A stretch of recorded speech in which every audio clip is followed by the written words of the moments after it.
नदरुद्दीन शेख साहब, आप कितना मुख्तलिफ देख रहे हैं इन इंतखाबात को? स्विंग स्टेट्स का झुकाव किस तरफ आपको लगता है कि जाएगा, क्योंकि अभी तक कोई खास प्रेडिक्शन स्विंग स्टेट से सामने आई नहीं है। जाहिर तो ये चीज़ नज़र आ रही है कि कमाला हैरिस ने बहुत अच्छी कैंपेन चलाई है और इसकी वजह से डेमोक्रेट्स का कुछ बढ़ा हुआ अटेंशन नज़र आता है।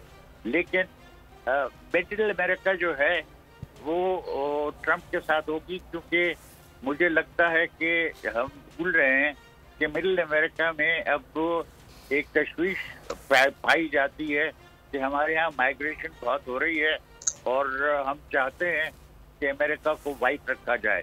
तो अगर कीप अमेरिका वाइट स्लोगन है ट्रंप का, तो वो स्लोगन जीतेगा मेरी नज़र में, क्योंकि उनकी जो सारी कैंपेन है वो इस पे मुनहसर है कि माइग्रेशन को कंट्रोल किया जाए और जिस तरह लोग यहाँ पे बॉर्डर क्रॉस करते हैं इसको रोकना ज़रूरी है। और यहाँ पे ये जो हमने बॉर्डर वॉल बनाई है उसको स्ट्रेंथन करना ज़रूरी है। तो मुझे लगता है कि कीप अमेरिका वाइट का स्लोगन जो है ट्रंप का वो कामयाब रहेगा। राइट।